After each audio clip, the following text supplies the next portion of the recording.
this, but I'm giving it some padding of time between the streaming software and YouTube itself, just to be on the safe side. I'm going to wait a moment until my clock says it's actually 7 p.m. though. Wouldn't do to start too early. We do have some tea tonight. This is white berry, whatever that is. But it's quite nice, and I expect it to be very pleasant on the voice. So,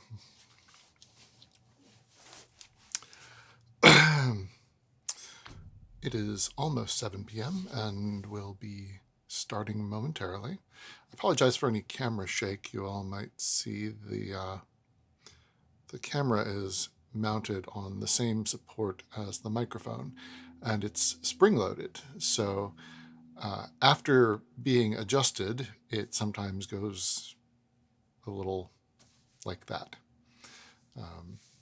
But hopefully once it's fastened in position, it will stay that way and not give anyone any trouble. All right, so setting things up, and we are back. So, welcome back again. It is another Sunday night, and once again, I will be doing a cold reading live. So, a book I've never read before in my life, I will be reading for the first time aloud, which as a narrator is very much trapeze act without a net. So, occasionally there are stumbles, but so far no outright falls to catastrophe. The story that we are reading is Bleak House by Charles Dickens. And if this is being seen by, or will ever be seen by, anyone who hails from somewhere in the UK, I will apologize up front for my travesty of accents, but in general, I try to keep it to a sort of what's the term? Mid-Atlantic. There's a I can't. The sort of northeastern American broadcast voice that is ever so slightly inflected. I try to stay with that as much as possible. So, okay, we're a couple of minutes into the hour, and hopefully folks have had a chance to tune in by now, if that term is still relevant in this era. So let's proceed. Charles Dickens' Bleak House, Chapter 30? Chapter 30, in which we return to Esther's narrative.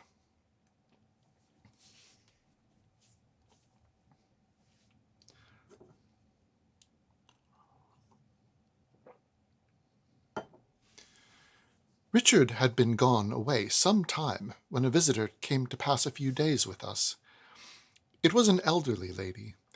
It was Mrs. Woodcourt, who, having come from Wales to stay with Mrs. Bayham Badger, and having written to my guardian, by her son Alan's desire, to report that she had heard from him and that he was well, and sent his kind remembrances to all of us, had been invited by my guardian to make a visit to Bleak House. She stayed with us nearly 3 weeks.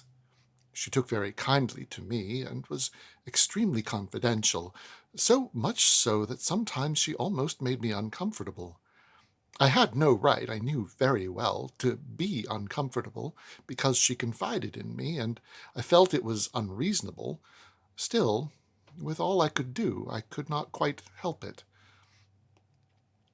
She was such a sharp little lady, and used to sit with her hands folded in each other, looking so very watchful while she talked to me that perhaps I found that rather irksome.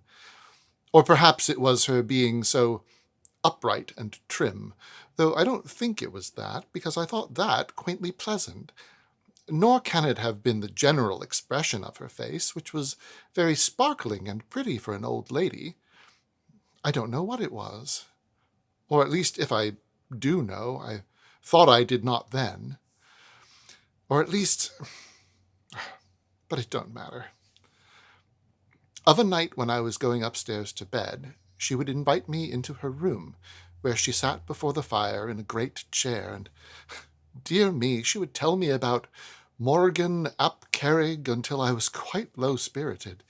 Sometimes she recited a few verses from Crumlin Wallinwer and the Mulin Willinwad, if those are the right names, which I dare say they are not, and would become quite fiery with the sentiments they expressed, though I never knew what they were, being in Welsh, further than that they were highly eulogistic of the lineage of Morgan ap Kerrig. "So, Miss Summerson," she would say to me with stately triumph, "this, you see, is the fortune inherited by my son. Wherever my son goes, he can claim kindred with ap Kerrig. He may not have money, but he has always what is much better. Family, my dear." Oh, that's not a Welsh accent now, is it? Much apologies. I had my doubts of their caring so very much for Morgan ap Kerrig in India and China, but of course I never expressed them. I used to say it was a great thing to be so highly connected. "It is, my dear, a great thing," Mrs. Woodcourt would reply. It has its disadvantages. My son's choice of a wife, for instance, is limited by it, but the matrimonial choice of the royal family is limited in much the same manner. Then she would pat me on the arm and smooth my dress, as much as to assure me that she had a good opinion of me, the distance between us notwithstanding.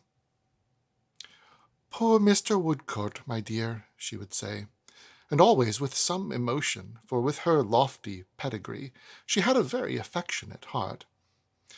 "Poor Mr. Woodcourt, my dear, was descended from a great Highland family, the MacCourts of MacCourt. He served his king and country as an officer in the Royal Highlanders, and he died on the field. My son is one of the last representatives of two old families. With the blessing of heaven, he will set them up again and unite them with another old family." It was in vain for me to try to change the subject, as I used to try, only for the sake of novelty, or perhaps because... But I need not be so particular. Mrs. Woodcourt never would let me change it. "My dear," she said one night, "you have so much sense, and you look at the world in a quiet manner so superior to your time of life, that it is a comfort to me to talk to you about these family matters of mine. You don't know much of my son, my dear, but you know enough of him, I dare say, to recollect him." "Yes, ma'am, I recollect him." "Yes, my dear. Now, my dear, I think you are a judge of character, and I should like to have your opinion of him." Oh, Mrs. Woodcourt," said I, "that is so difficult." "Why is it so difficult, my dear?" she returned. "I don't see it myself." "To give an opinion on so slight an acquaintance, my dear, that's true." I didn't mean that, because Mr. Woodcourt had been at our house a good deal altogether, and had become quite intimate with my guardian. I said so, and added that he seemed to be very clever in his profession, we thought, and that his kindness and gentleness to Miss Flite were above all praise. "You do him justice," said Mrs. Woodcourt, pressing my hand. "You define him exactly. Alan is a dear fellow, and in his profession faultless. I say it, though I am his mother. Still, I must confess he is not without faults, love." "None of us are," said I.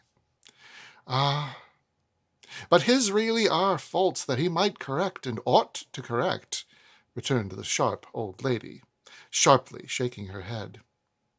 "I am so much attached to you that I might confide in you, my dear, as a third party wholly disinterested, that he is fickleness itself."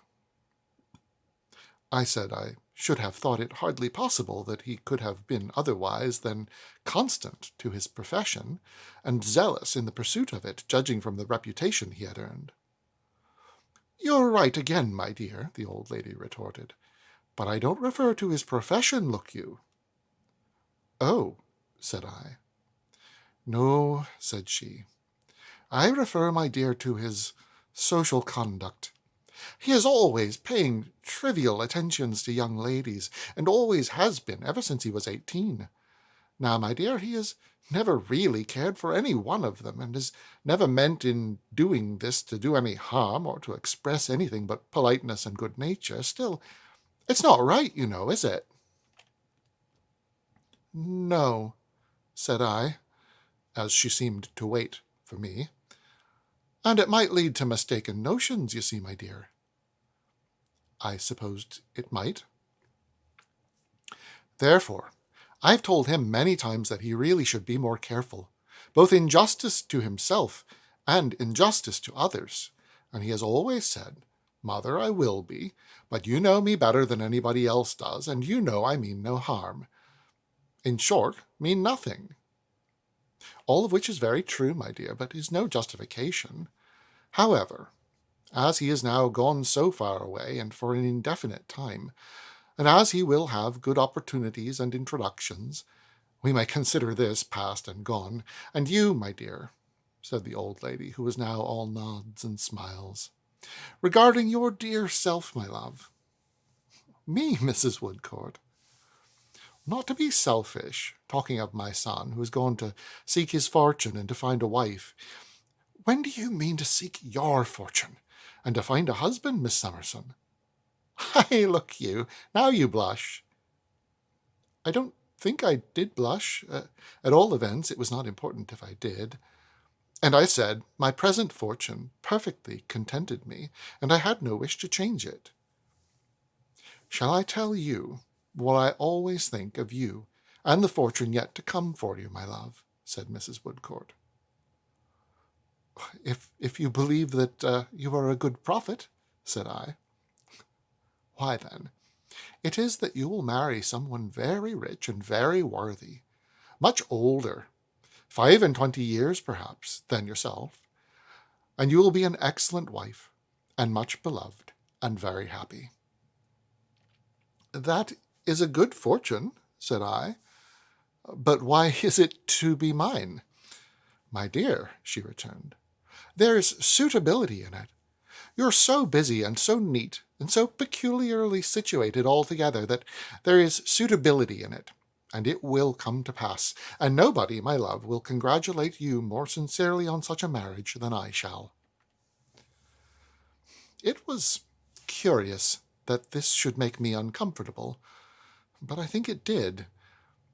I know it did. It made me, for some part of that night, uncomfortable. I was so ashamed of my folly that I did not like to confess it even to Ada, and that made me much more uncomfortable still. I would have given anything not to have been so much in the bright old lady's confidence, if I could have possibly declined it. It gave me the most inconsistent opinions of her. At one time I thought she was a storyteller, and at another time that she was the pink of truth. Now I suspected that she was very cunning. Next moment I believed her honest Welsh heart to be perfectly innocent and simple. And after all, what did it matter to me, and why did it matter to me? Why could not I, going up to bed with my basket of keys, stop to sit down by her fire and accommodate myself for a little while to her, at least as well as to anybody else, and not trouble myself about the harmless things she said to me?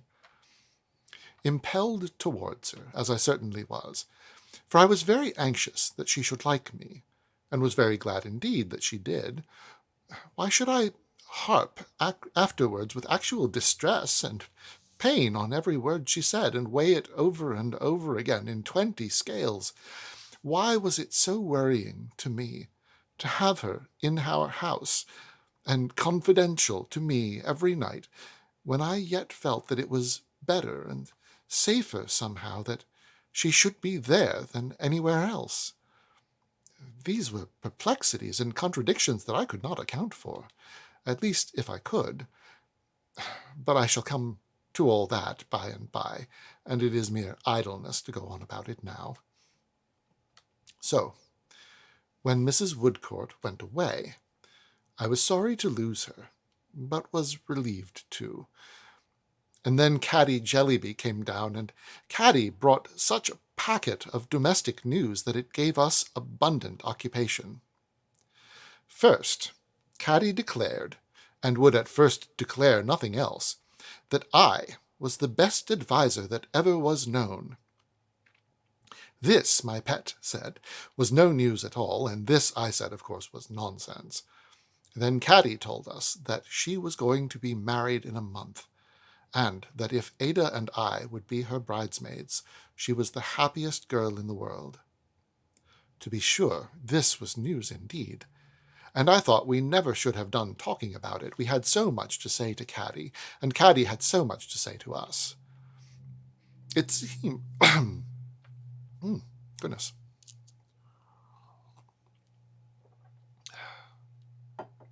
It seemed that Caddy's unfortunate papa had got over his bankruptcy. Gone through the Gazette was the expression Caddy used, as if it were a tunnel, with the general clemency and commiseration of his creditors, and had got rid of his affairs in some blessed manner without succeeding in understanding them, and had given up everything he possessed, which was not worth much, I should think, to judge from the state of the furniture, and had satisfied every one concerned that he could do no more, poor man. So he had been honorably dismissed to the office to begin the world again. What he did at the office I never knew. Caddy said he was a custom house and general agent, and the only thing I ever understood about that business was that when he wanted money more than usual, he went to the docks to look for it, and hardly ever found it.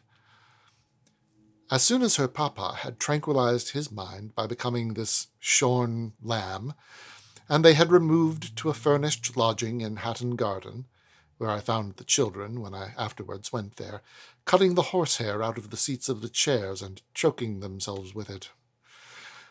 Caddy had brought about a meeting between him and old Mr. Turveydrop, and poor Mr. Jellybee, being very humble and meek, had deferred to Mr. Turveydrop's deportment so submissively that they had become excellent friends. By degrees, old Mr. Turveydrop, thus familiarized with the idea of his son's marriage, had worked up his parental feelings to the height of contemplating that event as being near at hand, and had given his gracious consent to the young couple commencing housekeeping at the Academy in Newman Street, when they would. "And your papa, Caddy, what did he say?" "Oh, poor Pa," said Caddy, "only cried and said he hoped we might get on better than he and Ma had got on. He didn't say so before Prince, he only said so to me. And he said, 'My poor girl, you've not been very well taught how to make a home for your husband, but unless you mean with all your heart to strive to do it, you'd better murder him than marry him, if you really love him.'" "And how did you reassure him, Caddy?" "Why, it was very distressing, you know, to see poor Pa so low and hear him say such terrible things. I couldn't help crying myself. But I told him that I did mean it with all my heart, and that I hoped our house would be a place for him to come and find some comfort in of an evening, and that I hoped and thought I could be a better daughter to him there than at home. And then I mentioned Peepy's coming to stay with me, and then Pa began to cry again and said the children were Indians." "Indians, Caddy?" "Yeah," said Caddy, "wild Indians." And Pa said, and here she began to sob, poor girl, not at all like the happiest girl in the world, that he was sensible the best thing that could happen to them was their being all tomahawked together. Ada suggested that it was comfortable to know that Mr. Jellybee did not mean these destructive sentiments. "No, of course I know Pa wouldn't like his family to be weltering in their blood," said Caddy. "But he means that they're very unfortunate in being Ma's children, and that he's very unfortunate in being Ma's husband, and I'm sure that's true, though it seems unnatural to say so." I asked Caddy if Mrs. Jellybee knew that her wedding day was fixed. "Oh, you know what Ma is, Esther," she returned. It's impossible to say whether she knows it or not. She's been told it often enough, and when she is told it, she only gives me a placid look as if I was, I don't know what, a steeple in the distance," said Caddy with a sudden idea. "And then she shakes her head and says, 'Oh, Caddy, Caddy, what a tease you are,' and goes on with her letters." "And what about your wardrobe, Caddy?" said I, for she was under no restraint with us.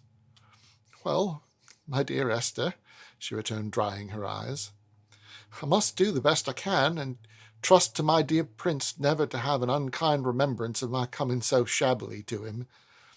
If the question concerned an outfit for Africa, Ma would know all about it and would be quite excited.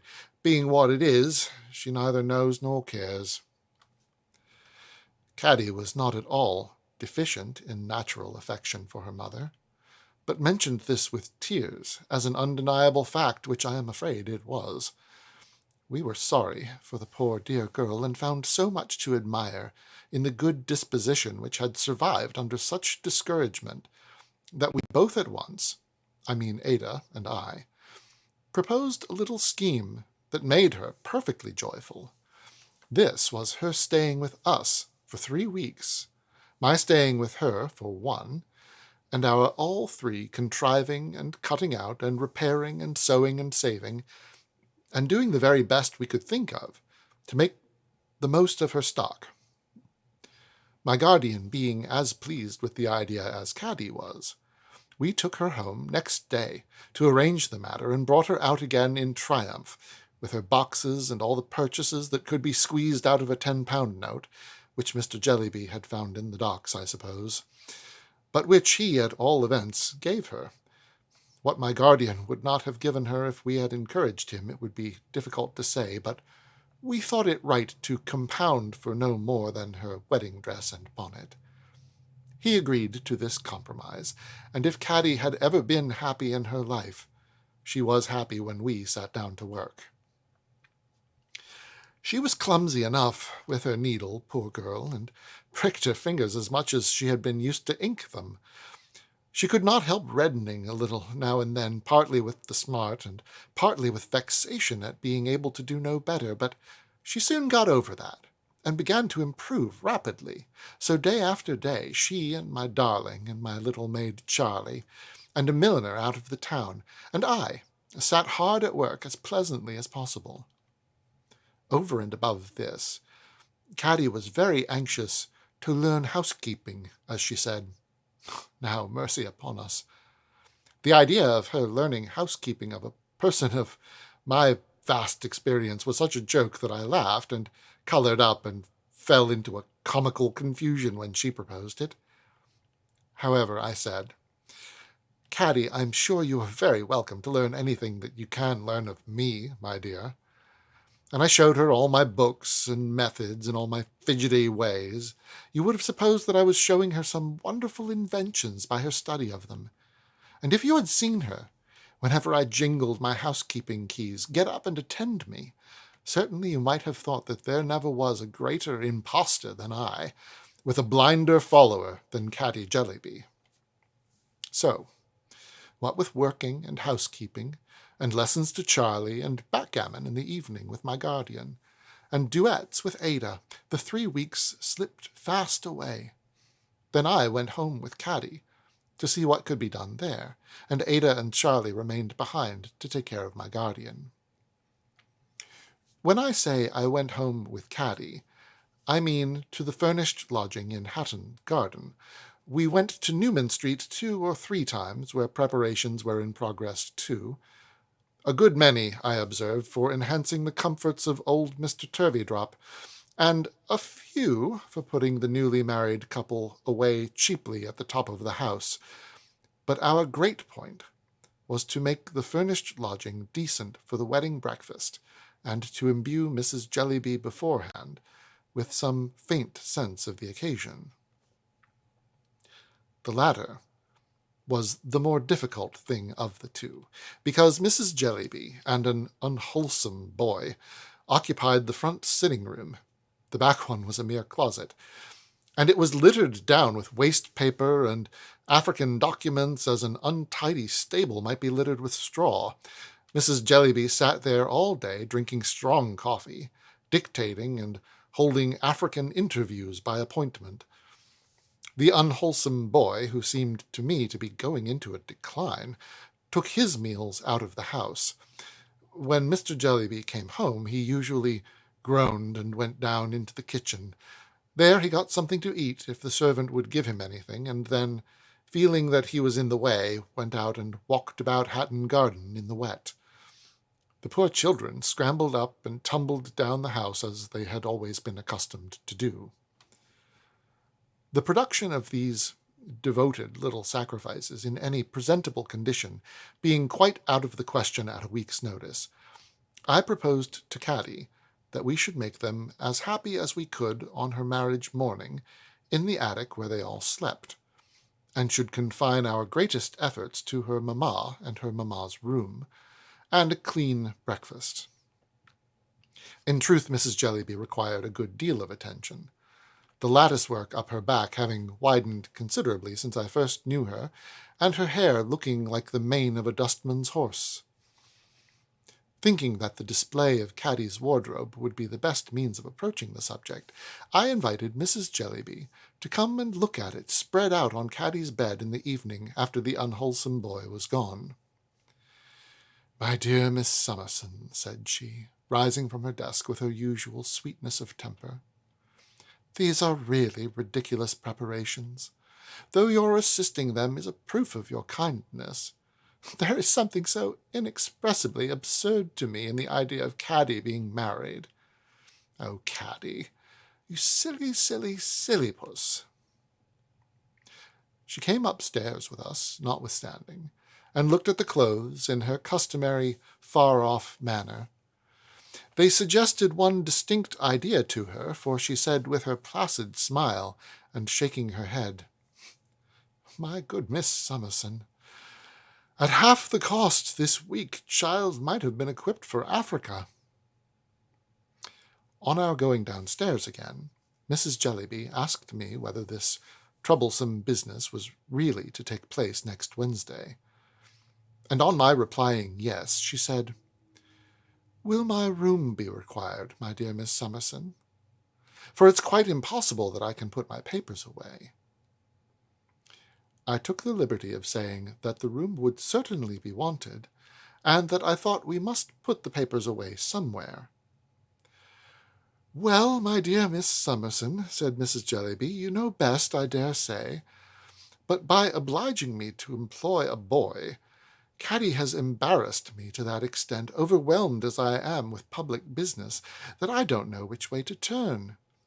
We have a ramification meeting, too, on Wednesday afternoon, and the inconvenience is very serious." "It is not likely to occur again," said I, smiling. "Caddy will be married but once, probably." "That's true," Mrs. Jellybee replied. "That's true, my dear. I suppose we must make the best of it." The next question was how Mrs. Jellybee should be dressed on the occasion. I thought it very curious to see her looking on serenely from her writing-table, while Caddy and I discussed it, occasionally shaking her head at us with a half-reproachful smile, like a superior spirit who could just bear with our trifling. The state in which her dresses were, and the extraordinary confusion in which she had kept them, added not a little to our difficulty, but at length we devised something not very unlike what a commonplace mother might wear on such an occasion. The abstracted manner in which Mrs. Jellybee would deliver herself up to having this attire tried on by the dressmaker, and the sweetness with which she would then observe to me how sorry she was that I had not turned my thoughts to Africa, were consistent with the rest of her behavior.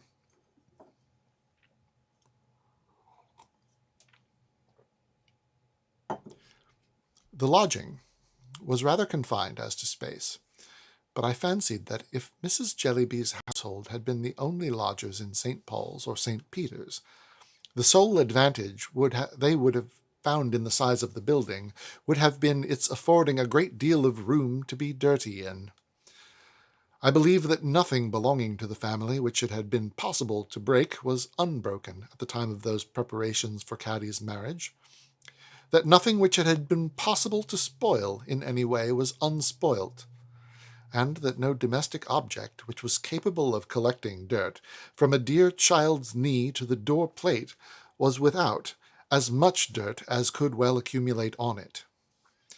Poor Mr. Jellybee, who very seldom spoke, and almost always sat when he was at home with his head against the wall, became interested when he saw that Caddy and I were attempting to establish some order among all this waste and ruin, and took off his coat to help. But such wonderful things came tumbling out of the closets when they were opened. Bits of mouldy pie, sour bottles, Mrs. Jellybee's, caps, letters, tea, forks, odd boots and shoes of children, firewood, wafers, saucepan lids, damp sugar in odds and ends of paper bags, footstools, black lead brushes, bread, Mrs. Jellybee's bonnets, books with butter sticking to the binding, guttered candle ends put out by being turned upside down in broken candlesticks, nutshells, heads and tails of shrimps, dinner mats, gloves, coffee grounds, umbrellas. He looked frightened and left off again. But he came regularly every evening and sat without his coat, with his head against the wall, as though he would have helped us if he had known how. "Poor Pa," said Caddy to me on the night before the great day, when we really had got things a little to rights. "It seems unkind to leave him, Esther. But what could I do if I stayed? Since I first knew you, I've tidied and tidied over and over again, but it's useless. Ma and Africa together upset the whole house directly. We never have a servant who don't drink. Ma's ruinous to everything." Mr. Jellybee could not hear what she said, but he seemed very low indeed, and shed tears, I thought. "My heart aches for him, that it does," sobbed Caddy. "I can't help thinking tonight, Esther, how dearly I hoped to be happy with Prince, and how dearly Pa hoped, I dare say, to be happy with Ma. What a disappointed life." "My dear Caddy," said Mr. Jellybee, slowly looking round from the wall. It was the first time, I think, I ever heard him say 3 words together. "Yes, Pa," cried Caddy, going to him and embracing him affectionately. "My dear Caddy," said Mr. Jellybee. "Never have—" Not Prince, Pa," faltered Caddy. "Not have Prince?" Yes, my dear," said Mr. Jellybee, "have him, certainly, but never have—" I mentioned in my account of our first visit in Thavies Inn that Richard described Mr. Jellybee as frequently opening his mouth after dinner without saying anything. It was a habit of his. He opened his mouth now a great many times, and shook his head in a melancholy manner. "What do you wish me not to have? Don't have what, dear Pa?" asked Caddy, coaxing him with her arms round his neck. "Never have a mission, my dear child." Mr. Jellybee groaned and laid his head against the wall again, and this was the only time I ever heard him make any approach to expressing his sentiments on the African question. I suppose he had been more talkative and lively once, but he seemed to have been completely exhausted long before I knew him. I thought Mrs. Jellybee never would have left off serenely looking over her papers and drinking coffee that night. It was 12 o'clock before we could obtain possession of the room, and the clearance it required then was so discouraging that Caddy, who was almost tired out, sat down in the middle of the dust and cried. But she soon cheered up, and we did wonders with it before we went to bed. In the morning, it looked, by the aid of a few flowers and a quantity of soap and water and a little arrangement, quite gay. The plain breakfast made a cheerful show, and Caddy was perfectly charming. But when my darling came, I thought, and I think now, that I had never seen such a dear face as my beautiful pet's. We made a little feast for the children upstairs, and we put Peepee at the head of the table, and we showed them Caddy in her bridal dress. And they clapped their hands and hurrahed, and Caddy cried to think that she was going away from them, and hugged them over and over again until we brought Prince up to fetch her away, when, I am sorry to say, Peepee bit him.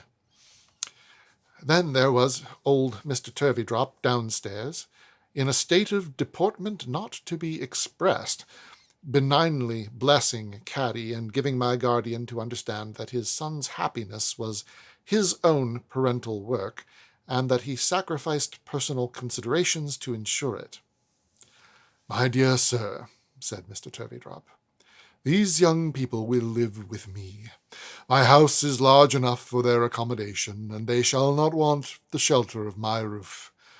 I could have wished— you will understand the allusion, Mr. Jarndyce, for you remember my illustrious patron, the Prince Regent. I could have wished that my son had married into a family where there was more deportment. But the will of heaven be done." Mr. and Mrs. Pardiggle were of the party. Mr. Pardiggle, an obstinate-looking man with a large waistcoat and stubbly hair, who was always talking in a loud bass voice about his mite, or Mrs. Pardiggle's mite, or their 5 boys' mites.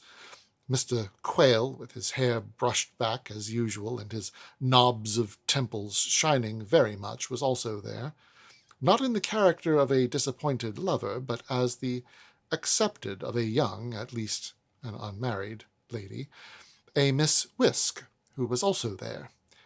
Miss Whisk's mission, my guardian said, was to show the world that woman's mission was man's mission, and that the only genuine mission of both man and woman was to be always moving declaratory resolutions about things in general at public meetings. The guests were few, but were, as one might expect at Mrs. Jellybee's, all devoted to public objects only. Besides those I have mentioned, there was an extremely dirty lady with her bonnet all awry, and the ticketed price of her dress still sticking on it, whose neglected home, Caddy told me, was like a filthy wilderness, but whose church was like a fancy fair. A very contentious gentleman, who said it was his mission to be everybody's brother, but who appeared to be on terms of coolness with the whole of his large family, completed the party. A party, having less in common with such an occasion, could hardly have been got together by any ingenuity. Such a mean mission as the domestic mission was the very last thing to be endured among them. Indeed, Miss Whisk informed us with great indignation before we sat down to breakfast that the idea of woman's mission lying chiefly in the narrow sphere of home was an outrageous slander on the part of her tyrant man. I'm here for this. One other singularity was that nobody with a mission, except Mr. Quayle, whose mission, as I think I have formerly said, was to be in ecstasies with everybody's mission, cared at all for anybody's mission. Mrs. Pardiggle, being as clear that the only one infallible course was her course of pouncing upon the poor and applying benevolence to them like a strait waistcoat, as Miss Whisk was that the only practical thing for the world was the emancipation of woman from the thraldom of her tyrant man. Mrs. Jellybee, all the while, sat smiling at the limited vision that could see anything but Africa. But I am anticipating now the purport of our conversation on the ride home, instead of first marrying Caddy. We all went to church, and Mr. Jellybee gave her away. Of the air with which old Mr. Turveydrop, with his hat under his left arm, the inside presented at the clergyman like a cannon, his eyes, creasing themselves up into his wig, stood stiff and high-shouldered behind us bridesmaids during the ceremony, and afterwards saluted us. I could never say enough to do it justice. Miss Whisk, whom I cannot report as prepossessing in appearance, and whose manner was grim, listened to the proceedings, as part of woman's wrongs, with a disdainful face. Mrs. Jellybee, with her calm smile and her bright eyes, looked the least concerned of all the company. We duly came back to breakfast, and Mrs. Jellybee sat at the head of the table, and Mr. Jellybee at the foot.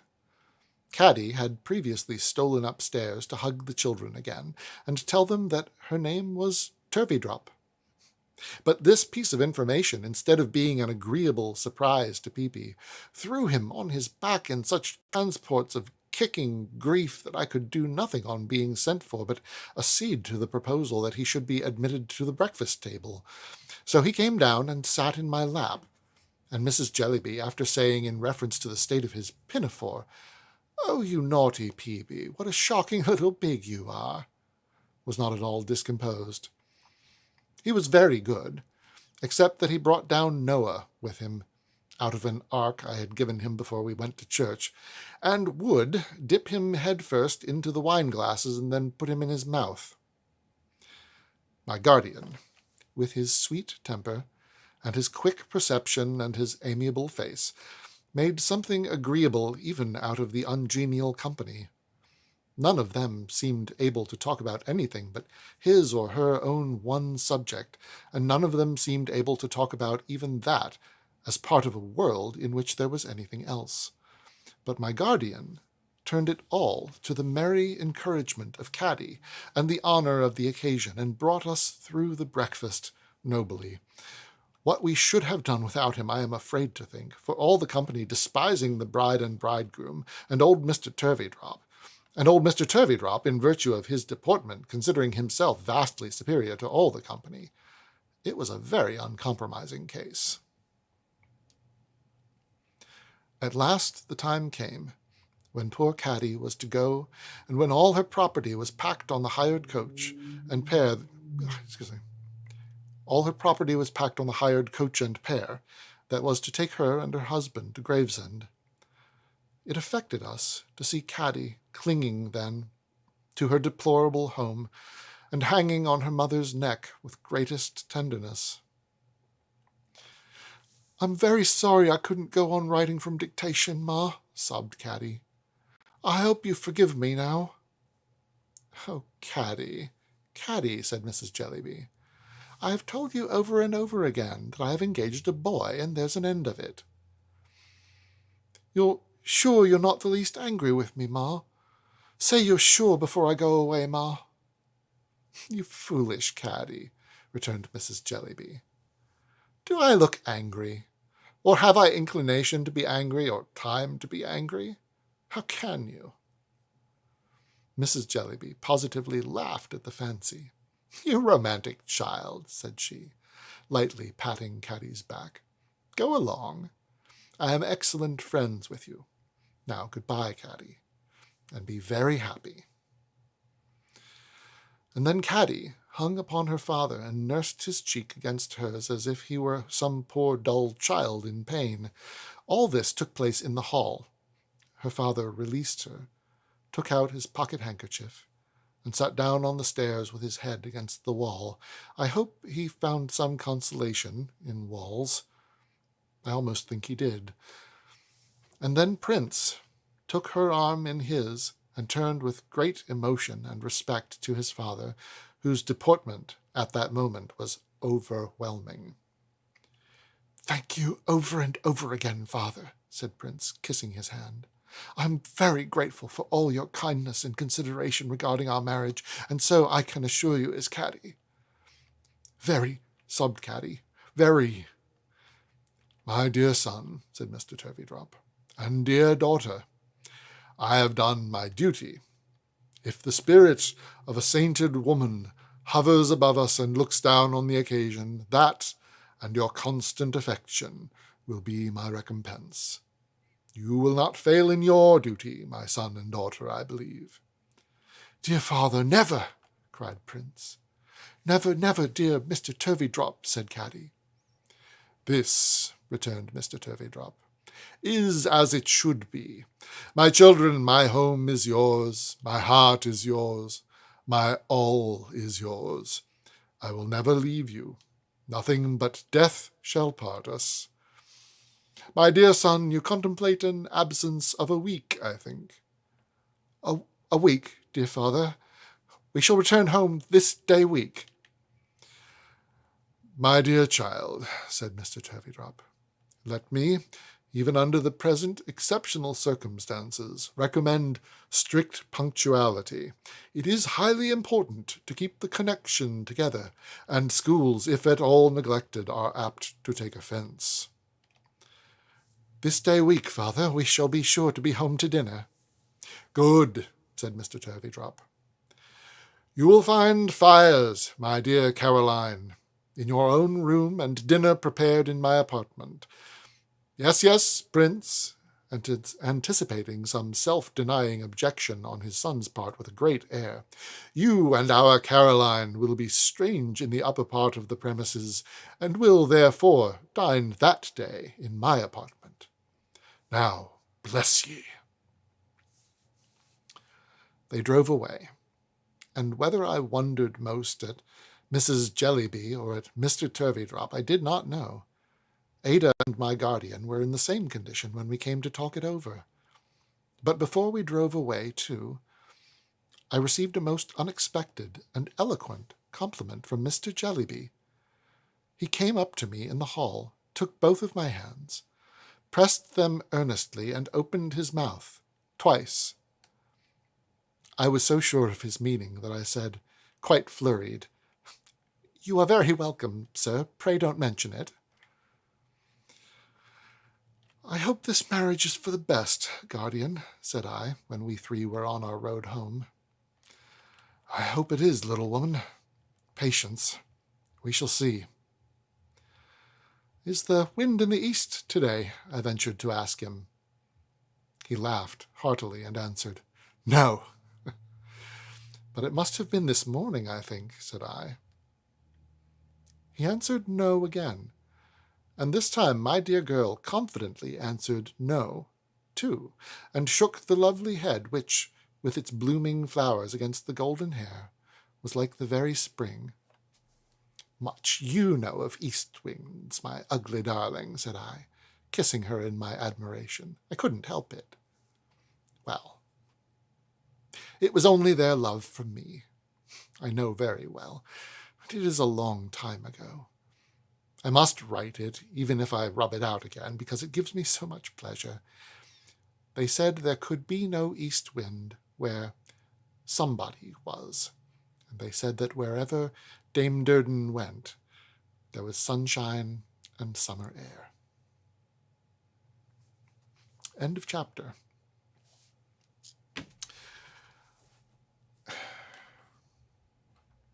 I'm going to be processing a few of the things from this chapter, I think, for a bit. Dickens was a very good-hearted fellow, but he subscribed to some of the attitudes of his time, no doubt. Not all of them. He was progressive by the standards of the day, but with any luck, each day gets a little more progressive than the last, so what does that tell us? I do hope you will join me here again next Sunday at 7 p.m. when we will proceed on to chapter 31. And here's where I'm going to do the awkward thing and attempt to end the stream without cutting off the last bit of what I say. And so you're going to see me twiddling my thumbs here for a moment while the stream does its thing, I think. Or you won't hear